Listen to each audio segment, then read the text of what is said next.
Students, BSc botany के lecture में हम जो मेंबर पढ़ रहे थे, एल्गी पढ़ रहे थे, वो फियोफाइसी क्लास की ब्राउन एल्गी एक्टोकार्पस थी। हमने एक्टोकार्पस स्टार्ट किया है, बताया था मेराइन एल्गी है और इसमें आइसोमॉर्फिक अल्टरनेशन ऑफ जनरेशन पाया जाता है। अक्यूरेंस की बात की, बताई थी कुछ कंडीशंस की, एपिफिटिक हैं, एपिजोइक हैं, एंडोफिटिक भी हैं। थैलस स्ट्रक्चर की बात की, इस प्रकार दिखाई देता है, हेट्रोट्राइकस होता है, इस प्रकार से थैलस दिखाते हैं। इसमें दो प्रकार के स्पोरेंजिया पाए जाते हैं थैलस स्ट्रक्चर। अब आज हम पढ़ने जा रहे हैं क्योंकि अक्यूरेंस पढ़ा, अक्यूरेंस के बाद थैलस स्ट्रक्चर भी पढ़ा। थैलस स्ट्रक्चर को डायग्रामेटिकली भी समझना बताया था और ये बताया था कि एक्सटर्नल करेक्टर बताए थे, हैबिट बताई थी और ये बताया था इस प्रकार से पढ़ना होता है। अब बात करेंगे रिप्रोडक्शन की। तो एक्टोकार्पस में एसेक्सुअल और सेक्सुअल रिप्रोडक्शन पाया जाता है। एसेक्सुअल रिप्रोडक्शन सबसे पहले हम पढ़ेंगे। एसेक्सुअल रिप्रोडक्शन, यह रिप्रोडक्शन बाइफ्लैजिलेट जूस्पोर द्वारा होता है और इन जूस्पोर का निर्माण जूस्पोरेंजिया में होता है। स्पोर का निर्माण किसमें होगा? जूस्पोरेंजिया में होगा।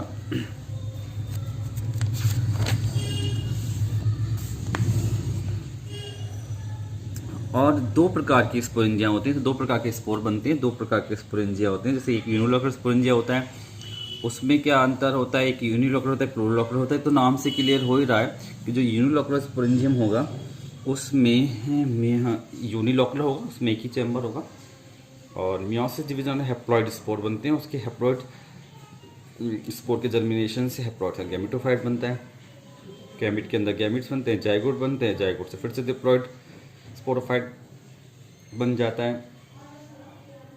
और डिप्लॉइड स्पोरोफाइट में दो प्रकार के स्पोरेंजियम हैं, यूनिलोकुलर और प्लूरोलोकुलर। प्लूरोलोकुलर स्पोरेंजियम क्या होता है, इसमें क्या अंतर होता है? तो ये मल्टी चैम्बर्ड होता है, नाम से क्लियर हो रहा है, मल्टी चैम्बर्ड होना। दूसरा से माइटोसिस डिवीजन होता है, डिप्लॉइड स्पोर बनते हैं और डिप्लॉइड स्पोर की जर्मिनेशन से फिर से स्पोरोफाइट बनता है। डिप्लॉइड जर्मिनेशन से जो बनेगा वो डिप्लॉइड स्पोरोफाइट ही बनेगा। अब जैसे हम सबसे पहले पढ़ेंगे यूनिलोकुलर स्पोरेंजियम। यह स्पोरेंजियम छोटी सब ब्रांचेस के एपेक्स पर विकसित होते हैं। स्पोरेंजियम के डिप्लॉइड न्यूक्लियस में मियोसिस डिवीजन होता है, जिसके फलस्वरूप हैप्लॉइड न्यूक्लियस का निर्माण होता है। यह स्पोरेंजियम यूनिलोकुलर होते हैं तथा स्पोरेंजियम का प्रोटोप्लाज्म अनेक यूनिन्यूक्लियेट खंडों में विभाजित हो जाता है। प्रत्येक खंड एक बाइफ्लैजिलेट पायरिफॉर्म जूस्पोर बनाता है, जिनका लिबरेशन स्पोरेंजियम के एपेक्स पर उत्पन्न पोर द्वारा होता है। स्पोरेंजियम के अंदर एक पोर बनेगा एपेक्स पर, उससे इसका लिबरेशन हो जाएगा, स्पोर बाहर निकल आएंगे। कुछ समय तक मोटाइल रहने के बाद जो स्पोर अपने एपेक्स द्वारा किसी सरफेस पर चिपक जाते हैं और अपने चारों ओर एक वॉल का निर्माण करते हैं तथा जर्म ट्यूब द्वारा जर्मिनेट करते हैं और एक हैप्लॉइड थैलस का निर्माण करते हैं। क्योंकि यूनिलोकुलर जो स्पोरेंजियम है उसके अंदर मियोसिस डिवीजन से जो मियोसिस हैप्लॉइड स्पोर बने, उनके जर्मिनेशन से जो प्लांट बॉडी बनेगी वो हैप्लॉइड होगी, वो गैमेटोफाइट होगी और उस पर फिर आगे जाके गैमेटेंजियम और गैमेट्स बनेंगे।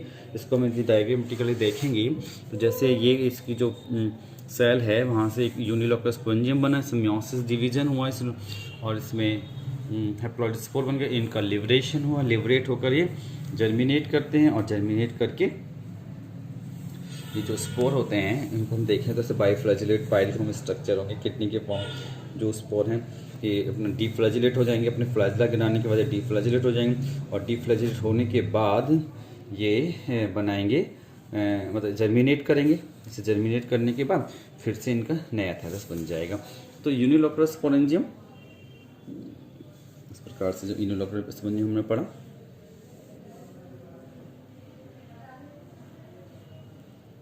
ये इसका जर्मिनेशन तो डायग्राम्स में इस प्रकार एक्सप्लेन किया गया।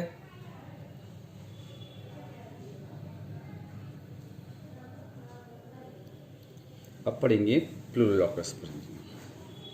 इस प्रकार के स्पोरेंजियम के निर्माण के समय स्पोरेंजियम जो स्पोरेंजियल इनिशियल सेल है, यानी कि जिससे जाकर स्पोरेंजियम का निर्माण होता है, वो स्पोरेंजियम जो इनिशियल है में अनेक ट्रांसवर्स डिवीजन से 6 से 12 तक सेल्स की एक चेन बन जाती है। मतलब इसमें जो पहले डिवीजन हो रहे हैं वो ट्रांसवर्स डिवीजन हो रहे हैं, अनुप्रस्थ विभाजन हो रहे हैं।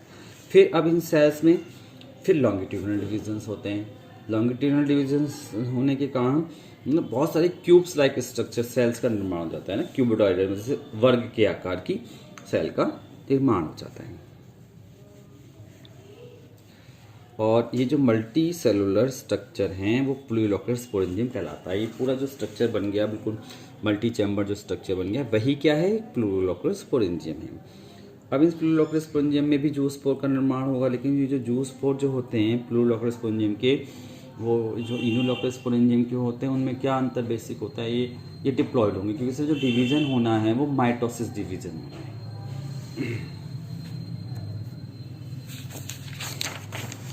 इस तरह से देखें प्लूरोलॉकर स्पोरेंजियम बना, ये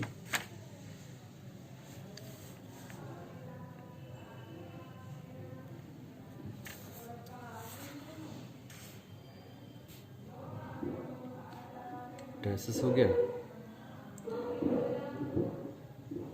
डायसिस है, इसके अंदर से जो जूस्पोर निकले उनके जर्मिनेशन से जो न्यू थायरस बनेगा वो 2x होगा डिप्लॉयड, इसमें जो डिवीजन हुआ है वो माइटोसिस डिवीजन है। इस प्रकार से देखें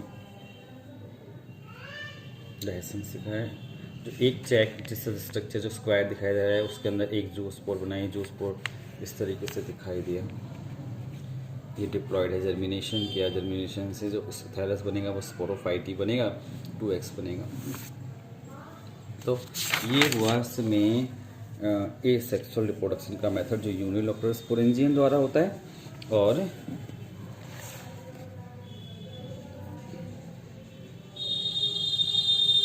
प्लूरोलॉकर स्पोरेंजियम द्वारा होता है।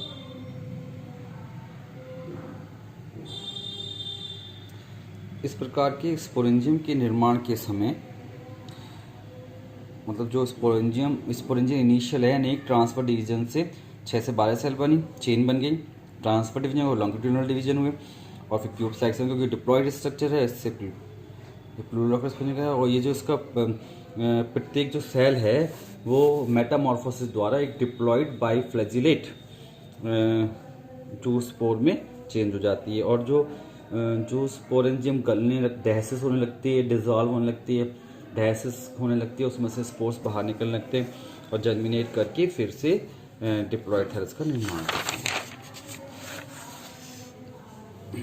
ऐसे अब हम पढ़ेंगे सेक्सुअल रिप्रोडक्शन। एक्टोकार्पस में सेक्सुअल रिप्रोडक्शन करते हैं। एक्टोकार्पस की जो अधिकांश जातियां होती हैं वो में एनाइसोगेमी होती है, जो सेक्सुअल टाइप का रिप्रोडक्शन होता है एनाइसोगेमस टाइप का होता है। एनाइसोगेमी दोनों प्रकार की होगी, मतलब एक तो फिजियोलॉजिकल भी होगी और मॉर्फोलॉजिकल भी होगी। जैसे फिजियोलॉजिकल एनाइसोगेमी का एग्जांपल जो है वो है सिलिकोलोसस, एक्टोकार्पस सिलिकोलोसस, और जो मॉर्फोलॉजिकल एनाइसोगेमी का जो एग्जांपल है वो है एक्टोकार्पस सेकेंडस। दोनों प्रकार की इसमें एनाइसोगेमी होती है। अब पढ़ें इसके गैमीट्स एंड गैमेटेंजिया के बारे में। गैमीट्स का निर्माण प्लूरोलॉकर गैमेटेंजिया में होता है। मतलब जिस प्रकार प्लूरोलॉकर स्पोरेंजिया होते हैं वैसे ही प्लूरोलॉकर गैमेटेंजिया भी होते हैं,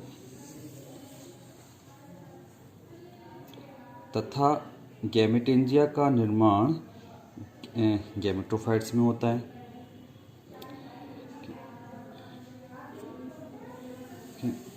एक्टोकार्पस सिलिकोलोसस जिसमें फिजिकल एनाइसोगेमी पाई जाती है, फ्यूज करने वाले जो गैमीट्स होते हैं वो डिफरेंट स्ट्रेन की फिलामेंट की गैमेटेंजिया में विकसित होते हैं। सिलिकोलोसस जिसमें फिजियोलॉजिकल एनाइसोगेमी पाई जाती है, फ्यूज करने वाले जो गैमीट्स होंगे तो डिफरेंट स्ट्रेन के जो फिलामेंट्स होंगे उनके गैमेटेंजिया में विकसित होंगे। मॉर्फोलॉजिकली ये कैरेक्टर में सेम होते हैं, परंतु फिजियोलॉजिकली वो डिफरेंट होते हैं। मतलब जो मॉर्फोलॉजिकल ये सेम हो ना फिजियोलॉजिकल, तो ये कहलाती है फिजियोलॉजिकल एनाक्सोगेमी, डिफरेंट होते हैं। इस केस में क्या होता है कि जो एक्टिव गैमीट होते हैं, एक्टिव वो मेल होते हैं, माइक्रो के रूप में मेल के रूप में काम करते हैं, माइक्रो होते हैं और मेल कह सकते हो, और एक्टिव फॉर्म में होंगे। तथा जो इनएक्टिव होंगे वो फीमेल गैमीट के रूप में कार्य करते हैं।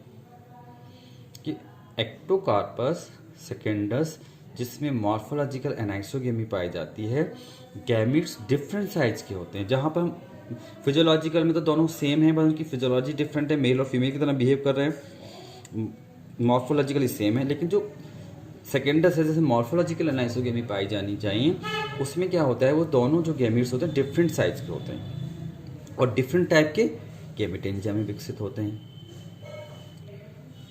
छोटे साइज के जो गैमेट्स होंगे वो माइक्रोगैमेटेंजिया में विकसित होंगे, और जो बड़े साइज के गैमेट्स होंगे वो मेगागैमेटेंजिया में विकसित होंगे। यानी कि इसमें माइक्रोगैमेट्स माइक्रोगैमेटेंजिया में और मेगागैमेट मेगागैमेटेंजिया में बनते हैं। मतलब अभी जो गैमेट और गैमेटेंजिया की हम बात करें तो मॉर्फोलॉजिकल एनाइसोगेमी पाई जाएगी, फिजियोलॉजिकल एनाइसोगेमी पाएगी। जब मॉर्फोलॉजिकल एनाइसोगेमी पाई जाने वाली है तो उसमें मॉर्फोलॉजिकल एनाइसोगेमी पाए जाने तो जो गैमीट्स होंगे वो मॉर्फोलॉजिकली डिफरेंट होने चाहिए, और फिजियोलॉजिकल एनाइसोगेमी पाए जानी चाहिए तो फिजियोलॉजिकली डिफरेंट होंगे।